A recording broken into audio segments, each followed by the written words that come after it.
Après 4100 ans, le grand sphinx a finalement révélé son plus grand secret. En 2025, des scanners Muan perfectionnés ont effectué le scan le plus détaillé jamais réalisé. Ce qu'ils ont trouvé sous ces pattes antiques a choqué tous les experts en Égypte. Le gouvernement a immédiatement bouclé la zone. 3 chambres sont apparues sur les scans, mais une chambre montrait quelque chose qui ne devrait pas exister. La découverte est si massive que les autorités ont peur de l'annoncer. Qu'est-ce qui pourrait faire trembler l'Égypte moderne face à un ancien secret qui attend sous terre? Examinons d'abord le contexte. Il y a environ 4500 ans, lorsque le pharaon Khéphren régnait sur l'Égypte, quelque chose d'énorme et de mystérieux a été taillé dans du calcaire massif. C'est devenu le grand sphinx de Gizeh. Il s'étend sur 73 mètres de long et mesure 20 mètres de haut. Mais à l'époque, il n'avait pas l'aspect qu'il a aujourd'hui. Il n'était ni pâle ni décoloré par le soleil. Son visage était peint en rouge vif et sa coiffe scintillait de couleurs bleues et jaunes. Il devait avoir l'air incroyable à la lumière du désert, comme un dieu veillant sur le soleil levant. Le sphinx est orienté directement vers l'est, ce qui n'était pas une coïncidence. Les anciens Égyptiens vénéraient le soleil et croyaient que le pharaon avait un pouvoir divin. Ainsi, placer une créature avec un corps de lion et une tête humaine pour regarder le lever du soleil symbolisait le pouvoir, la protection et la royauté. La plupart des spécialistes s'accordent à dire que le visage ressemble à Khéphren lui-même. Il se pourrait donc que son image ait été gravée sur la statue pour garder sa pyramide. Le corps de lion représentait la force. Le visage humain montrait la sagesse. Ensemble, c'était le symbole ultime d'un roi. Mais avec le temps, les choses ont changé. Le sphinx a été endommagé à plusieurs reprises. Sa blessure la plus célèbre est le nez manquant. Beaucoup de gens pensent que les soldats de Napoléon l'ont fait sauter dans les années 1500, mais ce n'est pas vrai. Des croquis antérieurs à l'époque de Napoléon montrent déjà le sphinx sans nez. La véritable histoire est encore plus surprenante. En 1378, un homme du nom de Muhammad Sarim al-Dar a vu des paysans faire des offrandes au sphinx comme s'il s'agissait d'un dieu. Outré, il a lui-même enlevé le nez au ciseau pour mettre fin à ce qu'il considérait comme un culte d'idole. Cet acte de destruction a été consigné par l'historien Al-Makridi et il choque encore les gens aujourd'hui.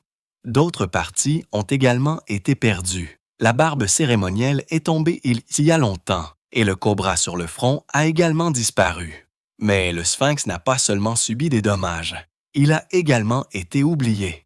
Le désert l'a lentement enterré dans le sable. En 400 avant Jasséché, à l'époque de Thoutmôsis IV, seule sa tête était visible. Un jour, alors qu'il était encore prince, Thoutmôsis s'est endormi près de lui et a fait un rêve étrange. Dans ce rêve, le sphinx lui parlait. Il lui a promis que s'il dégageait le sable de son corps, il deviendrait roi. À son réveil, Thoutmôsis a commencé à creuser.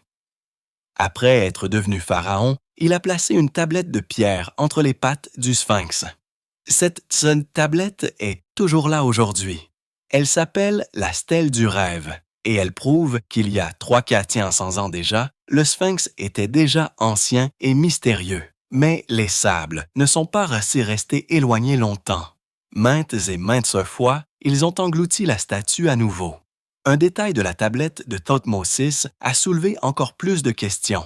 Elle montre le sphinx assis sur ce qui ressemble à un piédestal ou à un petit temple, peut-être avec une porte. Certains pensent qu'il s'agit simplement d'une imagination artistique, mais d'autres pensent que cela laisse entrevoir quelque chose d'enfoui en dessous. Cette image allait inspirer des siècles de chasseurs de trésors et de théoriciens du complot. L'une des choses les plus étranges à propos du sphinx est sa forme. Sa tête semble trop petite pour son corps géant. Certaines personnes, comme John Anthony West et Robert Schoch, pensent que cela signifie que le sphinx était encore plus ancien que l'époque de Khéphren.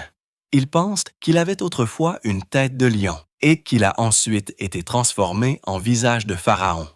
D'autres, comme l'égyptologue Mark Lehner, disent que le corps a simplement été étendu pour couvrir un défaut dans la pierre. Pourtant, les proportions étranges continuent de déconcerter les experts. C'est l'une des raisons pour lesquelles certaines personnes pensent que le Sphinx a été construit des milliers d'années avant les pyramides par une civilisation perdue. Nous ne le savons plus. En 1817, un homme du nom de Giovanni Battista Caviglia a dirigé la première excavation moderne du Sphinx. Avec l'aide de 160 ouvriers, il a commencé à dégager la statue du sable. Jusqu'alors, seule la tête et un peu du cou étaient visibles. Au fil du temps, il a révélé la poitrine et les pattes avant. C'est alors qu'il a fait une découverte étonnante.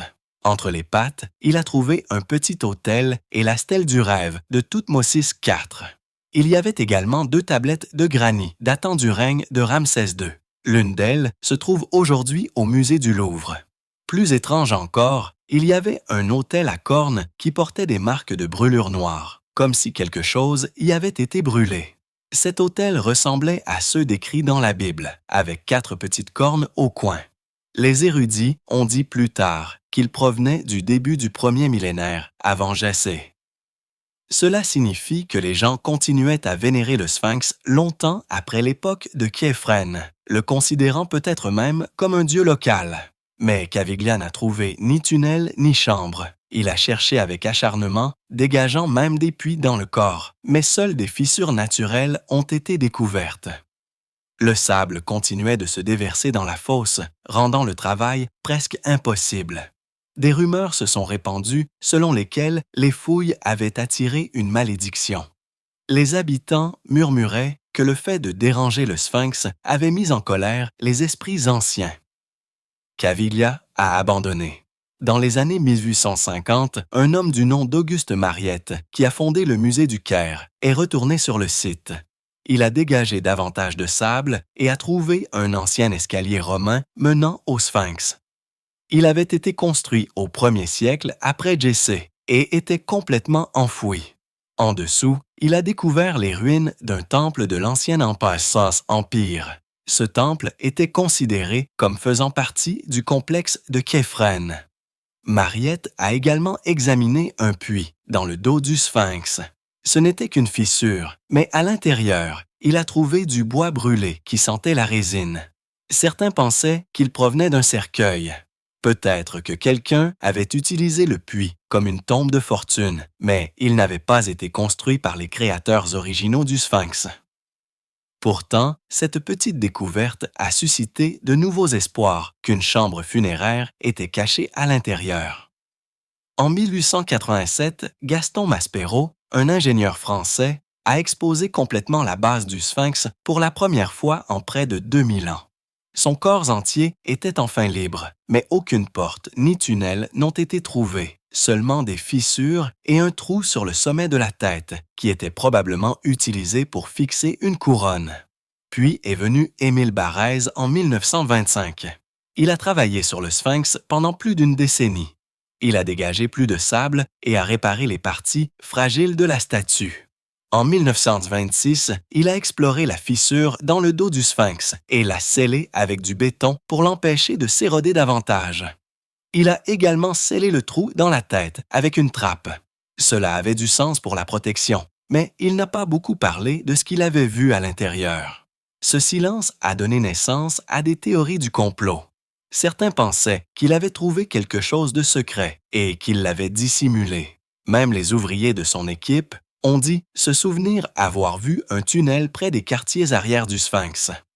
Interrogés des années plus tard, ils ont dit qu'il menait vers le bas et qu'il avait été scellé par la suite. En 1980, les archéologues Zahi Hawass et Mark Lehner ont enquêté sur cette zone et n'ont trouvé qu'une impasse remplie d'eau. À la fin des années 1970, le Sphinx avait été étudié de fond en comble. Aucun secret majeur n'avait été découvert, seulement la stèle du rêve, la chapelle et quelques fissures. Mais les gens espéraient toujours. En 1978, une équipe du Stanford Research Institute a utilisé des tests radar et sismiques pour scanner la zone.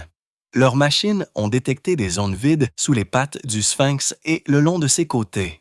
Certains pensaient avoir trouvé des pièces télécachées, mais lorsque les experts ont percé et creusé dans ces zones, ils n'ont trouvé que des zones molles dans la pierre et des fissures naturelles.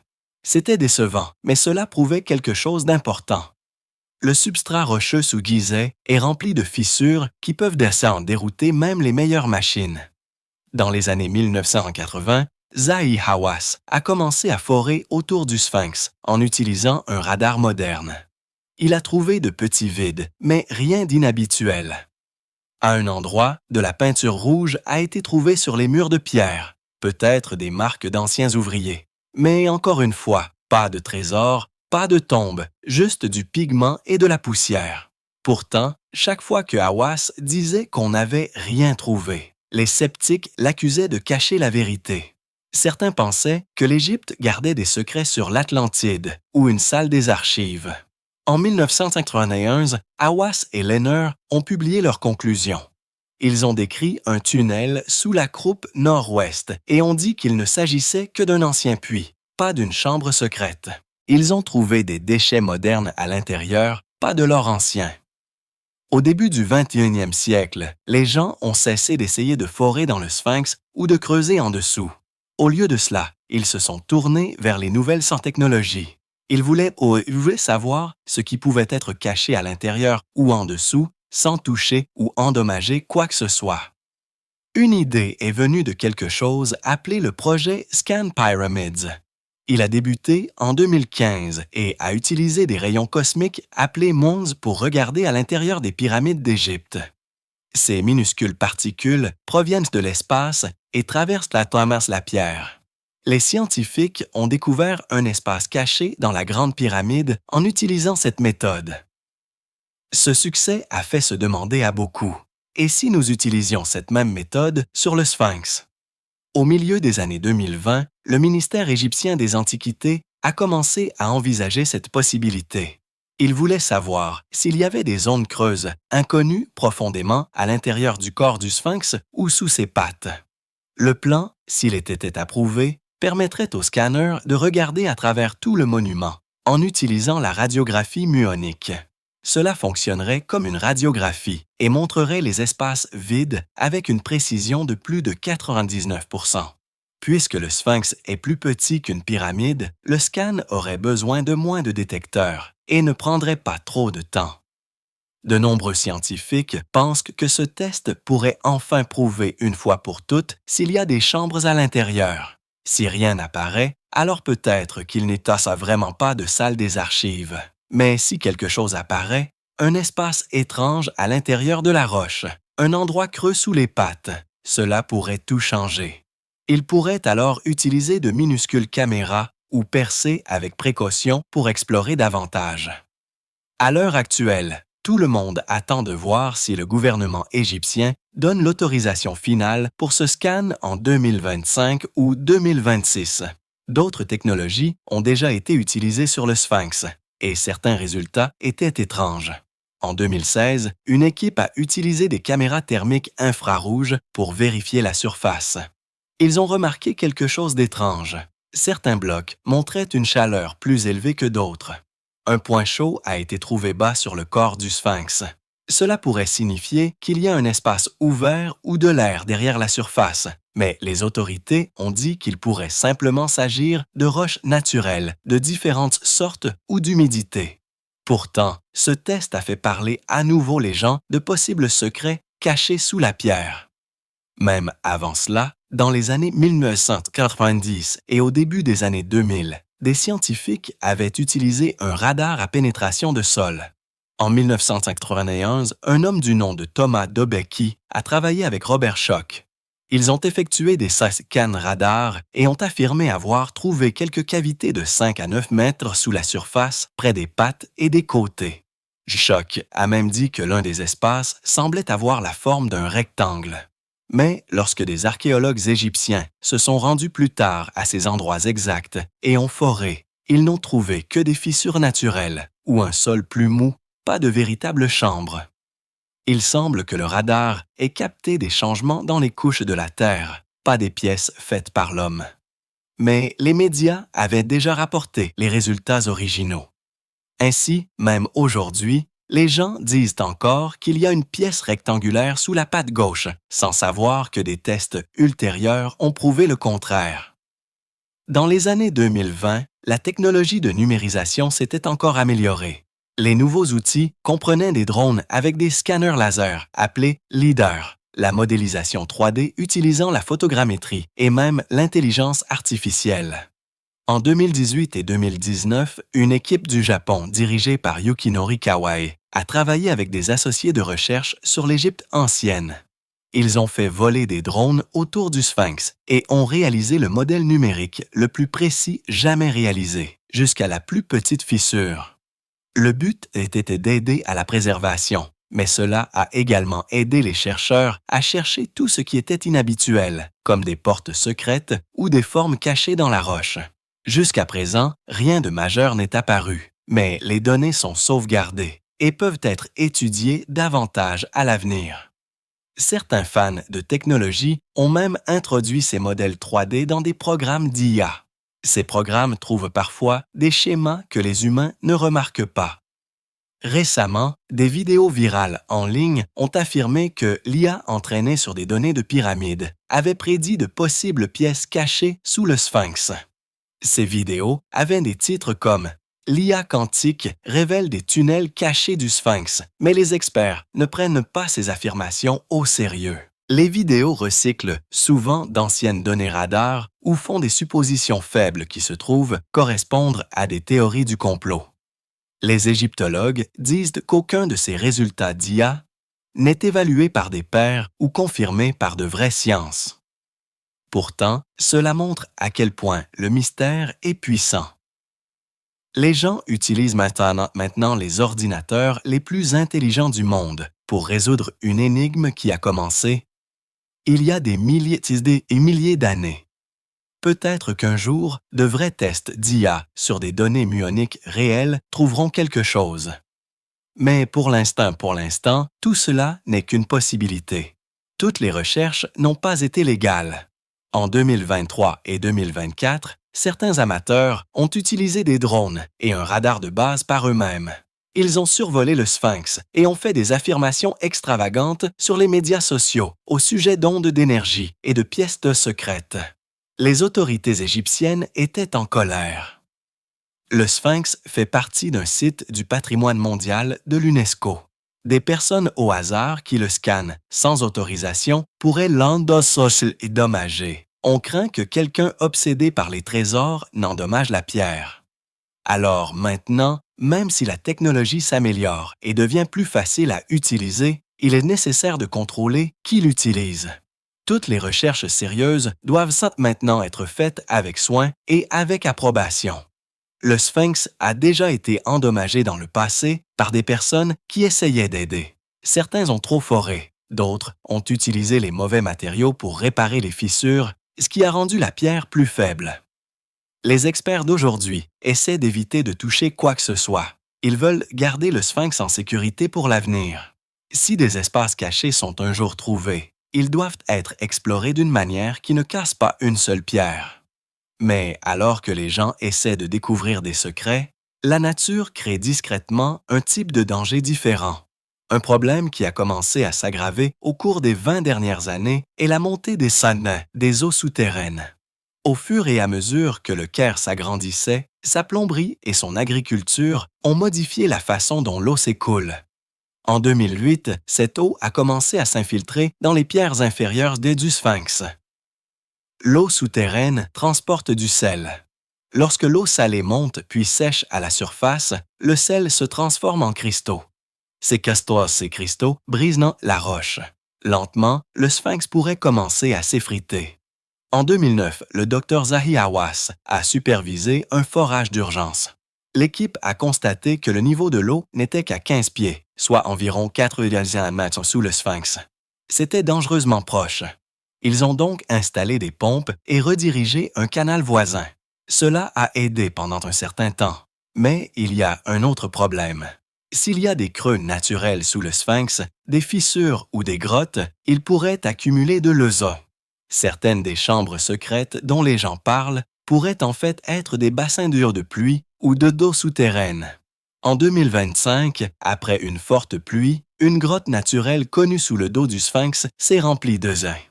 Ce n'était pas une inondation énorme, mais cela a prouvé à quel point tout est fort, tout est fragile.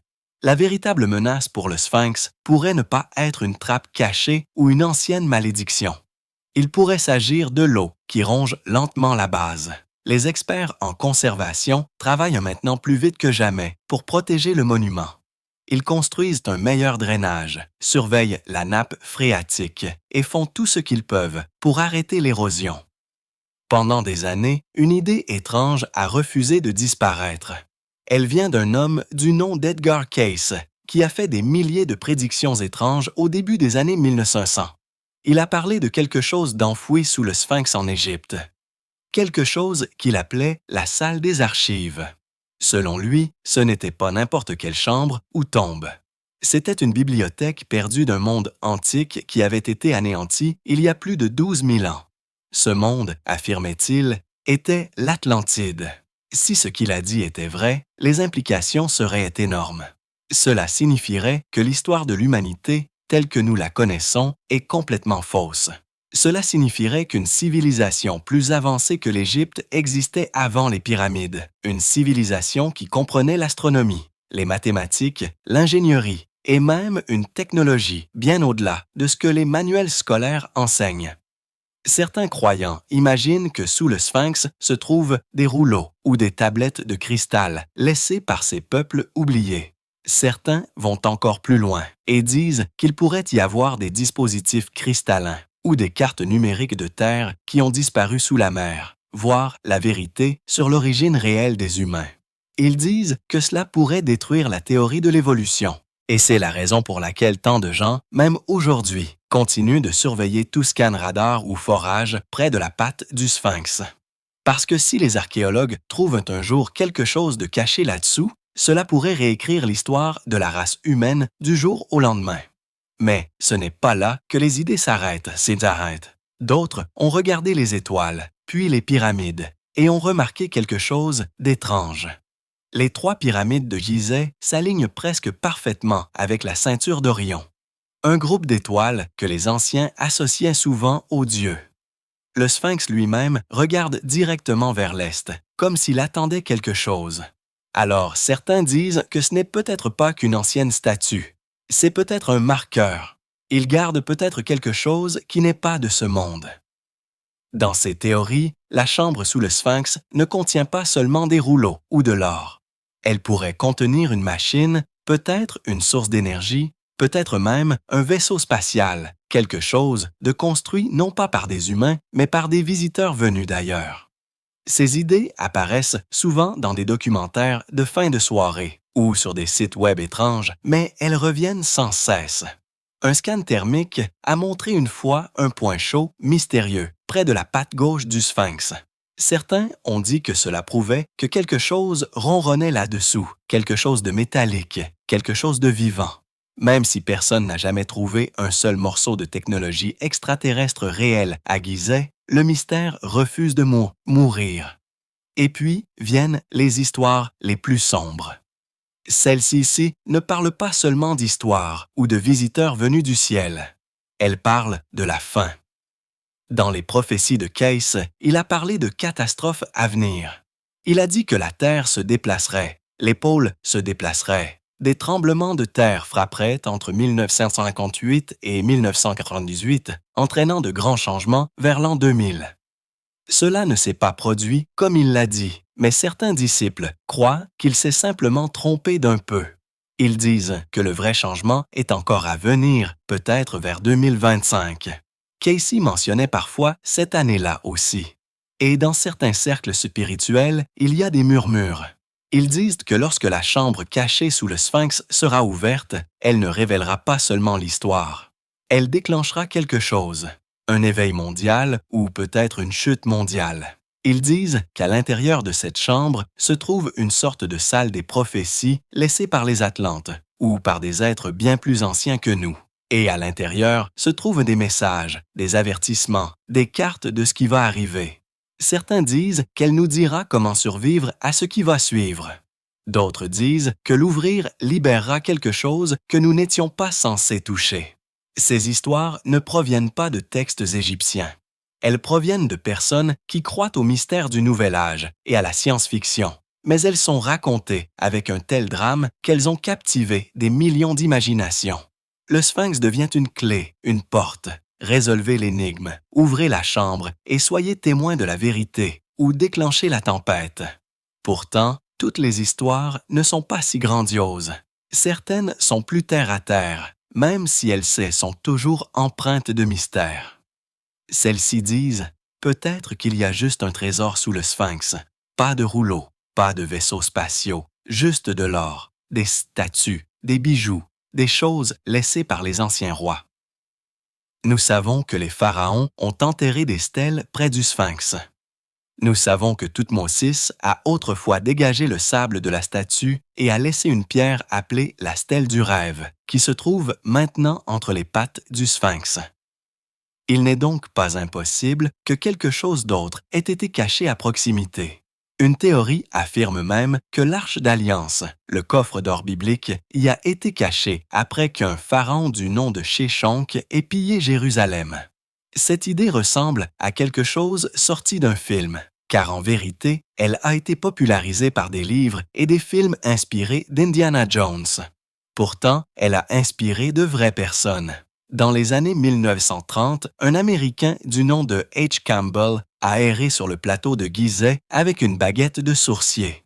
Il était sûr que l'arche était enterrée près du Sphinx. Il n'a rien trouvé. Les autorités égyptiennes l'ont rapidement arrêté. Dans les années 1970, des rumeurs se sont répandues selon lesquelles une équipe secrète avait payé des gardes pour forer près du Sphinx la nuit, à la recherche de quelque chose appelé le trésor de Toutmosis. Encore une fois, aucune preuve, mais les gens ont continué à y croire. Certaines des plus anciennes légendes du Caire parlent d'un trésor sous la statue. Un conte parle du trésor de Shah et Nessim, qui ne pouvait être atteint que si quelqu'un trouvait la porte cachée sous le Sphinx. Dans les années 1800, ces contes ont poussé des aventuriers à creuser, percer et forer dans le calcaire. Les érudits ont dû les supplier d'arrêter, craignant que la statue ne soit endommagée à jamais. Dans les années qui ont suivi la Seconde Guerre mondiale, le Sphinx de Gizeh a cessé d'être une simple statue antique et est devenu discrètement une partie d'une course mondiale moderne. Pendant la guerre froide, lorsque le monde était divisé entre l'Est et l'Ouest, même l'archéologie s'est transformée en une compétition. En 1968, une équipe polonaise est venue à Gizeh avec un équipement de résistivité électrique, dans l'espoir de détecter des chambres cachées sous le sable. Ils ont été les premiers à scanner le Sphinx de cette façon. Quelques années plus tard, dans les années 1970, un groupe américain du Stanford Research Institute est arrivé avec un radar à pénétration de sol. Dans les années 1980, des chercheurs japonais s'étaient également joints à la chasse, utilisant le sonar pour sonder près des pattes de la statue. Ce n'étaient pas seulement des scientifiques. Ils étaient des représentants de nations qui essayaient de résoudre l'énigme du plus grand mystère de l'Égypte avant que quiconque d'autre ne le fasse. Le temps a adouci la rivalité. Au lieu de se concurrencer, les pays ont commencé à travailler ensemble. Une nouvelle génération d'experts a émergé et leur approche était plus calme, plus respectueuse. Par exemple, un projet récent appelé le Muon Scan a été dirigé par des scientifiques japonais, mais ils ont travaillé côte à côte avec des conseillers égyptiens et français du groupe Scan Pyramids. Ils ne se contentaient pas de vérifier autour du Sphinx avec de la vieille technologie. Cette fois, ils ont utilisé des particules subatomiques pour rechercher des espaces vides sans creuser un seul trou. En 2022, l'Institut national de recherche égyptien a annoncé une autre idée audacieuse. Il voulait rescanner le Sphinx en utilisant un système radar à haute résolution développé avec une université allemande. Ce n'était pas comme les SICAN des années 1990 qui produisaient des tranches plates et peu claires.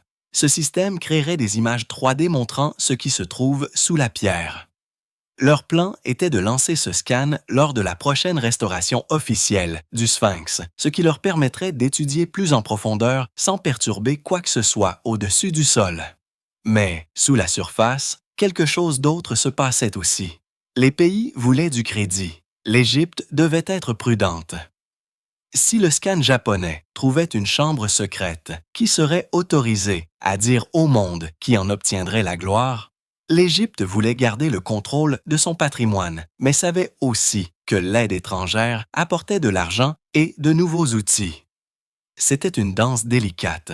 Chaque nation impliquée, le Japon, l'Allemagne, les États-Unis, la France, avait sa fierté, ses scientifiques et ses espoirs. En 2025, le Japon a fait une autre offre. Cette fois, ils ont proposé d'utiliser un capteur de gravité expérimental. Ils n'utilisaient ni radar ni sonar. Ils mesuraient de minuscules variations de gravité pour trouver des vides souterrains. Pas de forage, pas de contact, juste la gravité. Ils étaient prêts à l'apporter en Égypte et à scanner autour du Sphinx. C'était un geste à la fois de bonne volonté et d'ambition. Ils voulaient aider, oui, mais ils voulaient aussi qu'on se souvienne d'eux comme de ceux qui ont déchiffré le code final. L'Égypte savait ce qui était en jeu. Ces projets étrangers ont apporté du matériel de haute technologie et une attention mondiale, mais l'Égypte a établi des règles claires. Toutes les données resteraient sous contrôle égyptien. Les scientifiques étrangers pourraient y travailler, mais les découvertes appartiendraient à l'Égypte. Ce n'était pas le début des années 1900, lorsque des étrangers prenaient le contrôle. Aujourd'hui, les archéologues égyptiens dirigeaient les missions, les experts internationaux agissant en tant que partenaires et non en tant que propriétaires.